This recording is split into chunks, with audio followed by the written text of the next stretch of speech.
Military से मुतालिक 243 जो आर्टिकल है और फिर जो जुडिशरी से रिलेटेड इश्यूज है। पहले जरा मैं 243 पर आपकी जो है वो राय जानना चाहता हूं। ये जो ओहदे मुतारिफ कराए गए हैं हुकूमत की तरफ से और इनको कॉन्स्टिट्यूशनल प्रोटेक्शन जो है वो हुकूमत देने जा रही है, क्या आपको लगता है इसकी जरूरत है?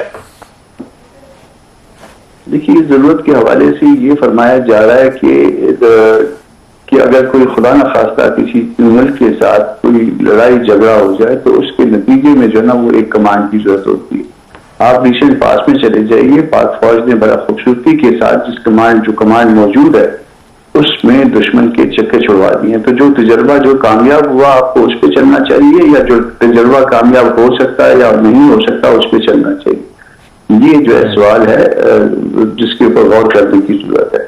मगर मुझे नहीं समझ आता कि क्यों इतनी जल्दी में इसमें जो है सब कुछ जो है मामले को किया जा रहा है। मुमकिन है कि हम दुरुस्त ना सोच रहे हों, मगर इस बात पे डिबेट होनी चाहिए, लोगों के सामने ये चीज आनी चाहिए कि जो इससे पहले अभी जो भारत के साथ जिसपे हम जो है ना वो क्रेडिट लेते हैं और यकीनन दुरुस्त क्रेडिट लेते हैं, उसके नतीजे में तो उसमें तो ये सारी कमांड जो है ना मौजूद नहीं थी, मगर इसके बावजूद बहुत खूबसूरती के साथ जो है ना वो आपकी अफवाज ने, तमाम अफवाज ने जिसमें फजाइया भी शामिल है, उन्होंने बहुत अच्छे तरीके से जो है दुश्मन का मुकाबला किया। अब आपको क्या प्रॉब्लम है कि आप जो है ना वो सारा कुछ तब्दील कर दें और खुदा न खास्ता ये आपका किया गया तजर्बा अगर नाकाम हो गया फिर क्या करें? अच्छा, राइट। और अब ये जो कॉन्स्टिट्यूशनल कोर्ट वाला जो इशू है, मैं इस पर आपकी जो है वो राय जानना चाहता हूं, क्योंकि 26वीं आईनी तरमीम जब आ रही थी उस वक्त भी इस पर बहुत बात हुई थी और दरमियानी रास्ता जो है वो जमीयत उलमा इस्लाम ने ही सजेस्ट किया था कि आईनी बेंचेस पर आ जाएं। अब आपको लगता है कि ये जो ट्रांजिशन है फ्रॉम आईनी bench to a constitutional court, आपको लगता है कि ये दुरुस्त होगी? इसके दो पहलू हैं। एक पहलू को जो है आज भी सेनेट में जो है मैंने अपनी स्पीच में एड्रेस करने की कोशिश की थी। एक पहलू तो ये है कि ये सारा कुछ आप जो है 26वीं तरमीम में लाए जी। और उस 26वीं तरमीम में गो के पीटीआई शरीक थी हमारे साथ, तो हर चीज में जो ना हमने उनको एतमाद में लिया था, मगर वो इनकार करते हैं, उनको 1 मिनट के लिए भूल जाइए। बाकी पाकिस्तान मुस्लिम लीग नून और पाकिस्तान पीपल्स पार्टी उसमें हमारे साथ शरीक थी। हमारे दरमियान एक कमिटमेंट थी, हम एक नतीजे पे पहुंचे थे और उस नतीजे के पहुंचने के बाद जो है ना वो एक हमने आपके साथ एक एग्रीमेंट में शामिल हुए जिसके तहत 26 अमेंडमेंट आए। जो चीजें ड्रॉप हो गई थी वो ड्रॉप हो गई, जो चीजें आनी थी वो आ गई। अब जब आपने किसी जायज या अच्छे या बुरे तरीके से आपने को 4 सीटें मजीद हासिल कर ली, तो पहले जो उस सियासी कमिटमेंट जो कि जेयूआई के साथ इन 2 बड़ी पार्टियों की मौजूद थी उसको आप वायलेट कर पाए। अच्छा। आपने उसको जो है सबसे पहले उसको अंडू करने की कोशिश की, तो फिर इसके बाद वो सियासी शराफत या सियासी कमिटमेंट उसका क्या जो है ना वो एतमाद रह जाएगा, क्या एतबार रह जाएगा कि जिस दिन जो है ना कल जो है ना फर्ज करिए कि इससे भी जो है ना वो ज्यादा किसी ने जो है ना वो आपको मेजॉरिटी दिलवा दी, तो फिर और जो पहले किसी नतीजे पे पहुंचा गया है उसको भी आप अंडू कर देंगे। तो ये चीजें जो है फिर उसके बाद जब हमने जो ये फेडरल कॉन्स्टिट्यूशनल कोर्ट की जगह पे हमने एक बेंच बनाया और ताकि देखें कि भाई इसका नतीजा क्या निकलता है, तो उसके नतीजे जो है ना क्या इतने हौसला अफजा हैं कि जिसके बाद जो है ना जब ये जरूरत पेश आ गई कि आप इसको जो है किसी और चीज में कन्वर्ट कर दें, स्विच कर दें उसी चीज में जिसको आपने पहले अटेम्प्ट की थी, और पहली अटेम्प्ट जो है ना बिकॉज ऑफ नंबर्स जो है ना वो आपसे रह गई थी। अब बिकॉज ऑफ नंबर्स जो है ना आप चूंकि आपको मिल गए इंसिडेंटली, आप उसको जो है ना वापस अंडू करना चाह रहे हैं और वही चीज लाना चाह रहे हैं जो हमारे हमारी कमिटमेंट से मुहावरा है। राइट। लेकिन कामरान साहब, हो सकता है कि जो पहले जो उन्होंने ट्रांजिशन की हो उसके रिजल्ट्स उतने हौसला अफजा ना हो कि उनके आईनी बेंच की जगह जो है वो कॉन्स्टिट्यूशनल कोर्ट बनाने की जो है वो तजवीज दी है। अल्लाह करेगा कि अभी हमारी बात दुरुस्त साबित होगी, ये आपके आगे के नतायज शायद इससे भी जो है ना गैर हौसला अफजा होंगे। अच्छा, तो फिर उसके बाद क्या करेंगे? उसके बाद आप जो है एक मुसीबत बना देंगे। आपने दस्तूर का वो हुलिया कर दिया। हमने तो बहुत बचाने की कोशिश की थी, हमने दरमियान की राह निकाली थी।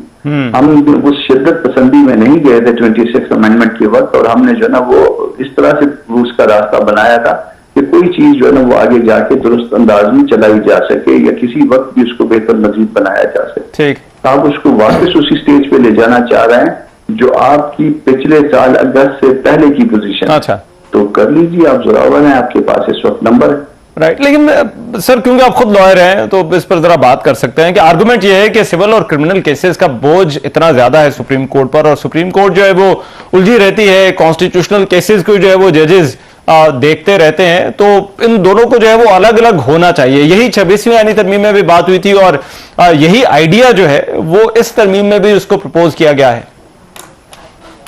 नहीं तो क्या वो कोई जजेस आसमान से आएंगे? आपका जो है सियासी मामलों में जो आपका ट्रैक रिकॉर्ड है 78-79 सालों का, क्या वो कोई इतना जो है ना वो हौसला अफजा है कि जिसमें जो है ना आप उसका कोई क्रेडिट ले सकते हैं?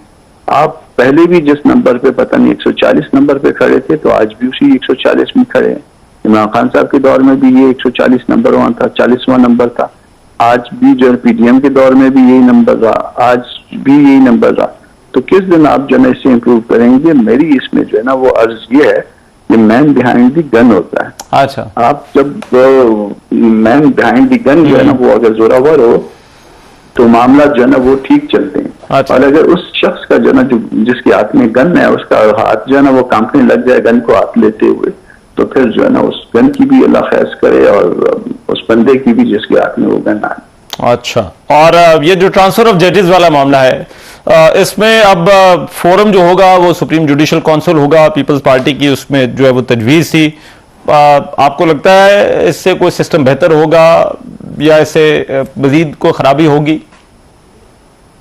देखिए ये तजवीज हमने रद्द कर दी थी और पीपल्स पार्टी उसकी पीपल्स पार्टी ने उस बात की हमायत की थी। हमने कहा था कि न करिए, ये मामला तो जो निकला हुआ है इस्लामाबाद हाईकोर्ट के वो 5-6 जजों के उससे निकला हुआ है ना, तो उस वक्त जब रुक गई थी और हमारे पीपल्स पार्टी और नून के दरमियान एक इसके ऊपर एग्रीमेंट आ गया था, तो फिर उसके बाद जो ना आप कहते हैं कि जो हम वो कर सकेंगे, हम नहीं कर सकेंगे, चले वो कोई कमीशन कर सकेगा, और अगर वो इनकार करेंगे तो वो फिर रिटायरमेंट तस्वुर होगी।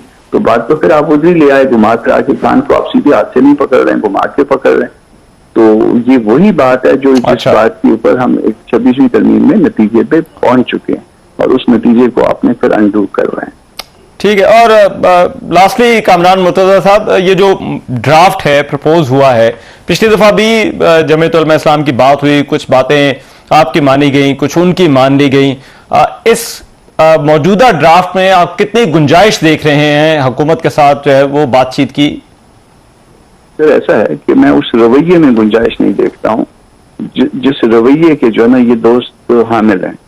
वजह उसकी ये है कि आप जब किसी पार्टी के साथ, किसी सियासी पार्टी के साथ एक मुज़ाकरात के नतीजे में जो है एक किसी डॉक्यूमेंट पे पहुंच जाते हैं, और फिर जो है ना एक फाइन मारने या रात को आपकी जो है ना तादाद जो है ना वो तब्दील हो जाती है, तो उसके बाद जो है ना वो जो एग्रीमेंट है आप उसको पांव के नीचे लेके फिर आगे चल पड़ते हैं। तो फिर इसका मतलब ये है कि आप जो है ये जिस दिन आप दोनों में से किसी के पास ये नंबर्स भी चेंज हो गए, कोई एक पार्टी भी उसमें पोजीशन में आ गई, तो इसको भी अपनी मर्जी से दोबारा मजीद बिगाड़ लेंगे या किसी और तरफ ले जाएंगे। तो ये रवैया जो है ये सियासी नहीं है बल्कि गैर सियासी है। ठीक है, राइट। बहुत शुक्रिया सेनेटर कामरान